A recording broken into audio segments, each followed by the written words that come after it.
Salam, salam outsider, le débrief commence maintenant. On est en mars, on va être très sérieux, on est au mois de mars, c'est-à-dire que le 31 janvier passé, le mercato d'hiver s'est terminé. On a passé tout le mois de février, on vient de rentrer dans le mois de mars. Le prochain mercato, il commence en juillet. Et on va être honnête, le Barça, ils sont déjà, je dis bien, partout. Ils sont partout. C'est-à-dire, moi, je comprends pas. À chaque fois que j'allume la télé, que je regarde les infos, que ce soit sur Internet, sur des applications ou quoi que ce soit, je vois une info mercato Barça. En ce moment, tout le monde est actif, on va être très sérieux, mais on n'entend personne comme on entend le Barça. À Paris, ils ont des problèmes. Ils ont des problèmes. Est-ce que Mbappé doit rester ou pas? Est-ce qu'ils vont réussir à le garder ou pas? Ils doivent renouveler Marquinhos, etc. Chacun ses problèmes. Au niveau de Manchester, il y a Cristiano Ronaldo, il y a Paul Pogba, il y a plein d'équations là-bas aussi. Chacun ses problèmes. Au niveau de, je ne sais pas, moi, je peux te donner 35 clubs, j'ai dit aujourd'hui. Tout le monde est en train de travailler en soum-soum pour son mercato. Mais il n'y a personne d'aussi bruyant que le Barça de Laporta. Personne n'est aussi bruyant que le Barça de Laporta. Eux, ils font du bruit en ce moment. Ils sont réellement en train de faire du bruit et ils sont en train de travailler en soum-soum et ils attaquent à tout va. Christensen qui vont aller recruter, on va être très sérieux. En toute honnêteté, c'est une très belle pioche. Et Christensen qu'ils ont même déjà recruté, j'ai envie de dire. Parce que Christensen, j'ai l'impression que c'est une affaire qui est déjà bâchée. Donc du coup, le Barça, en plein milieu de la saison, je dis bien en plein milieu de la saison, même pas ils ont attendu de voir si Chelsea vont aller loin en Ligue des Champions ou quoi que ce soit, l'ambiance, etc. Non, c'est pas leur problème. Et Laporta et tout ça, c'est pas leur problème. Ils arrivent directement, ils attaquent, ils dégainent. Ils vont signer Christensen. Aujourd'hui, ils vont aussi aller peut-être chercher Azpilicueta parce qu'il est en fin de contrat. Même si Azpilicueta, ça fait 10 ans qu'il est à Chelsea. C'est une légende de Chelsea. Il a tout gagné avec Chelsea. Il est capitaine de Chelsea. C'est un joueur qui est très très respectable, sincèrement, César Azpilicueta. Eh ben, César Azpilicueta va peut-être venir au Barça. Et là, encore une fois, le Barça, il discute avec les joueurs des autres clubs. Ils ne parlent même pas au club, eux. Ce n'est pas leur problème, sincèrement. Depuis qu'on leur a fait ça avec Neymar, ils en ont marre. Ils vont directement à l'abordage. Christensen, check. Azpilicueta, peut-être. Franck Kessié, on en parle au milieu de terrain. C'est-à-dire qu'aujourd'hui, sincèrement, il n'y a pas un club, je pense, dans la sphère footballistique européenne, parmi les grands clubs, qui a autant de rumeurs de transfert que le Barça. Franck Kessié serait une excellente addition dans cette équipe-là. Au milieu de terrain, il est solide, il est intelligent, il sait se projeter, il peut jouer partout, il peut jouer 6, il peut jouer 8, il peut jouer même 10 à la limite. Franchement, on va être sérieux. C'est un joueur qui a pris de l'ampleur au Milan AC. Il s'est installé au Milan AC comme un taulier. Franck Kessié, aujourd'hui, s'il arrive au Barça, sans aucun problème, à mon humble avis, il peut se mettre à côté d'un Frenkie de Jong. Ça peut être très, très intéressant. À côté d'un Pedri, d'un Gavi et tout. Pour moi, ça va marcher. Donc voilà un autre joueur, encore une fois, qui est sur les tablettes du Barça. C'est incroyable. On était à Christensen. Ensuite, on a parlé d'Azpilicueta. On parle de Kessié. Que dire de Gaïa? Ça fait plusieurs mois quand même qu'ils sont en train de lui faire la cour. Tellement ils lui ont fait la cour que Jordi Alba a commencé à bien jouer au football. C'est fascinant. C'est fascinant. C'est fascinant. Et depuis que le Barça, ils ont commencé à beaucoup parler de Gaïa et qu'on se rend compte que Jordi Alba se gère, maintenant au Barça, on parle d'un deuxième gardien.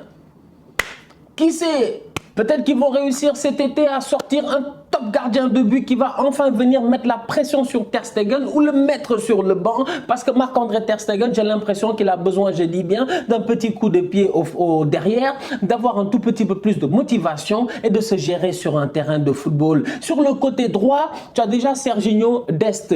Au-delà de cela, tu as Dani Alves qui est là. Et Dani Alves aussi, c'est un autre cas. En ce moment, on parle, doit-il être renouvelé ou pas? Quand je vous dis que ce club-là, ils sont sur 35 dossiers, je ne comprends pas. En fait, Laporta, il a une équipe de, je ne sais pas moi, d'avoir une équipe de, je ne sais pas, une équipe de, j'allais dire de gnome, je ne sais pas comment on dit ça, en tout cas des petits lutins, d'avoir des petits lutins qui sont là en train de travailler jour et soir, jour et nuit, j'ai dit, ils sont là en train de taffer parce que les gars, ils sont sur tous les fronts. Dani Alves va-t-il rester ou pas? En tout cas, pour le moment, en termes de performance et en termes d'ambiance dans le groupe, j'ai l'impression que ça fonctionne à la perfection. Donc, si Dani Alves doit signer encore pour une nouvelle année ou quelque chose comme ça, pourquoi pas? D'autant plus qu'il ne leur coûte pas cher. Dest est là, il se gère lui aussi. On parle de Mazraoui.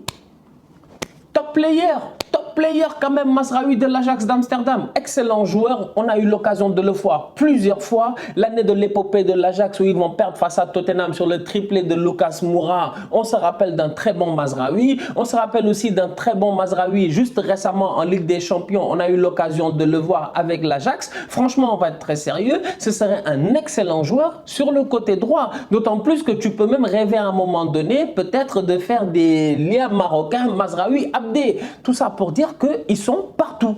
Ils sont partout, sur tous les fronts. Et je vous dis, comme j'ai eu à dire dès le début, on est en mars, donc doucement.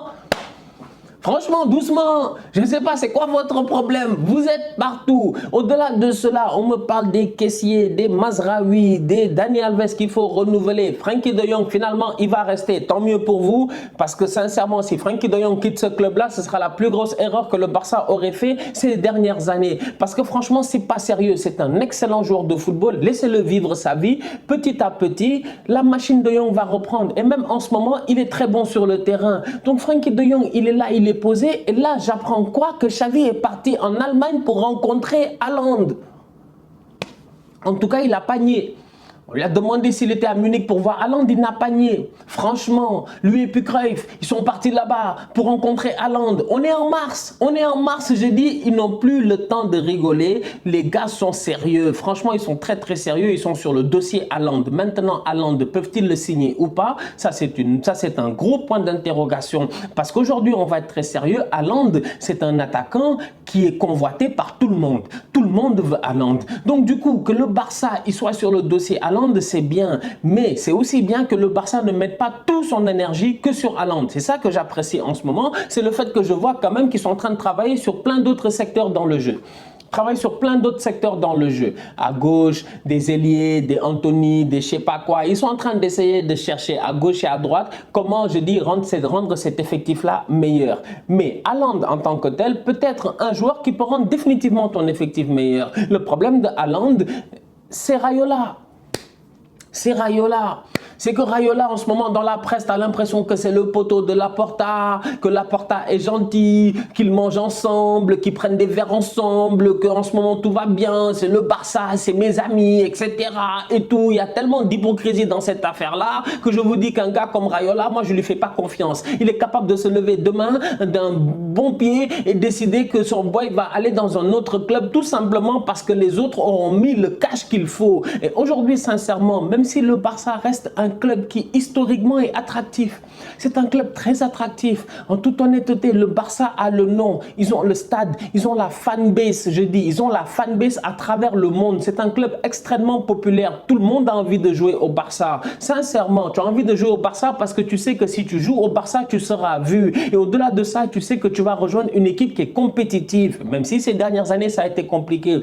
C'est tant de choses qui font que Haaland va peut-être signer au Barça ou voudra peut-être signer au Barça. Mais n'enlevez pas de l'équation le gars Raiola. Il me pose problème. Franchement, il me stresse. Moi, Raiola, dès qu'il est là, j'ai des problèmes dans ma tête parce que je me dis, lui, je ne peux pas lui faire confiance. Je ne peux pas lui faire confiance. Un gars qui... Je ne peux pas lui faire confiance. C'est mental. C'est mental en fait, c'est mental. Raiola, j'ai l'impression demain il peut changer d'avis. Je dis demain on l'invite à Abu Dhabi, le boy va signer à Manchester City. Demain on l'invite à Doha, peut-être que le boy va signer, je dis bien, au Paris Saint-Germain. Qui sait? Qui sait ce qui peut se passer? En tout cas, une chose est certaine, c'est que le Barça en ce moment, ils sont en train de travailler. Le travail est en train d'être fait et pendant que le travail est en train d'être fait, il y a un tocard, je dis bien il y a un master tocard qui a décidé que c'est maintenant qu'il faut commencer à parler. Je parle de Ronald Koeman. Les déclarations de Ronald Koeman ces derniers temps étaient des déclarations qui ont été déplacées. À mon humble avis, elles sont déplacées. Elles sont même mal placées. Parce qu'aujourd'hui, je suis désolé, le Barça est sur une pente ascendante. Ça va, ça se gère en championnat, ça revient petit à petit. C'est une équipe qui était en galère. C'est une équipe où, si tu regardes bien, il y a quelques mois, on pensait peut-être qu'ils allaient vraiment galérer pour aller en Ligue des Champions. Maintenant, ils sont en train de se battre pour peut-être rêver même d'aller chercher une deuxième place. Ça montre à quel point il y a une évolution qui s'est passée lors de ces derniers mois-là. Mais l'évolution en tant que telle, elle est imputable à un seul homme, c'est Xavi. C'est Xavi et certainement pas Ronald Koeman parce qu'à un moment donné j'ai l'impression qu'il y en a beaucoup qui oublient, mais Ronald Koeman en termes de choix, malgré le fait qu'il se glorifie ici en disant qu'il a lancé les jeunes, etc. C'est lui qui a lancé les jeunes. Mais bravo, bravo. Mais à un moment donné, les jeunes, au-delà de les lancer, il faut les mettre en confiance. Il faut savoir faire tourner. Aujourd'hui, on se rencontre avec Xavi, qui a une rotation qui est faite. Le boy Gavi, il est très fort. Mais si c'était Coman, Gavi aurait joué toute la saison. Il l'a fait avec Pedri. Il l'a fait avec Pedri. Il l'a fait avec Pedri. Il a cramé Pedri ici toute l'année. J'ai dit, Pedri est allé après avec l'Espagne. Ensuite, les Jeux Olympiques. Il est revenu. La preuve, il s'est blessé presque pendant 1 mois et demi, voire 2 mois. Ça a été galère de retrouver Pedri. Physiquement, il fallait bien qu'il se remette. Aujourd'hui, Coman, je suis désolé, il est à la tête de cette équipe-là. J'ai dit, il y a des boys, ils ne sortent pas du 11 de départ. Alors que Xavi, il essaye, il tente, il modifie son effectif, il implique tout le monde, il essaie de faire jouer tout le monde. Luke de Jong, il joue. Comment il s'appelle Gavi, il joue. Nico, il joue. Il est même rentré maintenant un peu dans la rotation. Donc du coup, il y a des changements qui sont faits dans l'effectif qui permettent de mettre tout le monde et de rendre tout le monde concentré. Tout le monde est au niveau. Tout le monde est concentré et aussi concerné. Ça, c'est le travail de Xavi. Coman avait ce problème-là. Moi, je me rappelle d'un Coman qui sort un Nico à un moment donné, si je ne me trompe pas, face à l'Atlético parce qu'il avait fait une erreur et tout, et qui en conférence de presse l'attaque comme du n'importe quoi. Si je ne me trompe pas, il l'avait fait. Il l'avait fait. Il avait fustigé le gamin en conférence de presse au lieu de le protéger. Je me rappelle d'un Ronald Koeman qui sort à un moment donné Mingueza comme du n'importe quoi. Dans un match comme du n'importe quoi. Mingueza vient pour le saluer. Il ne le salue même pas. Franchement, je dis Ronald Koeman en tant que personnalité aujourd'hui, il a beau parler, mais la seule chose dont on se rappelle, et s'il continue à beaucoup parler, on s'en rappellera même plus, c'est le fait qu'il a été un grand joueur de football. C'est tout. Il a été un très grand joueur de football. Il a été un top player. C'est pour ça qu'on lui doit un certain respect. Mais à un moment donné, je suis désolé franchement, il n'y a pas un club où Coman est venu, il a performé à des sphères extraordinaires. Il n'y en a pas un, il n'y en a pas un. Tu me diras Southampton, etc. Tout ça, franchement, il ne faut pas nous blaguer. Je dis, si le gars était très très fort, je dis, à un moment donné, il aurait rebondi beaucoup plus vite que cela. Ou du moins, il aurait coaché des grands clubs. Il n'a pas réussi à le faire. Le Barça était le premier grand club qu'on lui a donné et il a foiré. Et maintenant, il est en train de dire que ouais, la direction, la confiance, etc. En tant que légende du Barça, je suis désolé, on peut être pas d'accord. On peut ne pas être d'accord sur le statut de Coman, sur est-ce qu'il était bon, est-ce qu'il n'était pas bon, etc. et tout, mais on doit tous être d'accord sur un fait, c'est que quand tu es une légende d'un club, eh ben, tu dois tout faire à un moment donné pour protéger ton club. Et Coman, en ce moment, avec certaines déclarations, il ne protège pas son club. Il ne protège pas son club. Encore une fois, il fait preuve d'égoïsme. Il met ses intérêts à lui, son image à lui, au-dessus du Barça. Comment veux-tu coacher le Barça si tu penses que toi, tu es mesque le Barça? Lui, il est convaincu dans sa tête qu'il est mesqué le Barça. Non! Tu n'es pas plus que le Barça, franchement. Donc, du coup, c'est désolant de voir ces déclarations de Ronald Koeman avec ce timing-là, pendant que l'équipe est en train de performer. Franchement, il a eu sa chance, il ne sait pas gérer, il n'a pas fait le travail qu'il fallait. Et aujourd'hui, quand je vois Laporta qui dit qu'il aurait dû le virer dès la saison passée, je me dis, je pense que c'est ce qu'on s'était tous dit. C'est ce qu'on s'était nous tous dit, qu'il fallait virer Ronald Koeman dès la saison passée. Malheureusement, ils l'ont laissé reprendre cette saison et à la fin, Xavi est arrivé et maintenant, ça va beaucoup mieux. Donc sincèrement, Ronald Koeman, j'ai envie de lui dire, tonton néerlandais, tu as fait ton temps, tu as été une légende au niveau football. Maintenant, sincèrement, ne gâte pas ton nom en venant faire des déclarations qui, à mon humble avis, ne servent à rien. La famille, on se capte très bientôt pour un nouveau débrief. D'ici là, on continue à liker, on continue à partager, on s'abonne, on s'abonne, on s'abonne. On est ensemble, on reste en santé, c'est le plus important. Tous outsiders.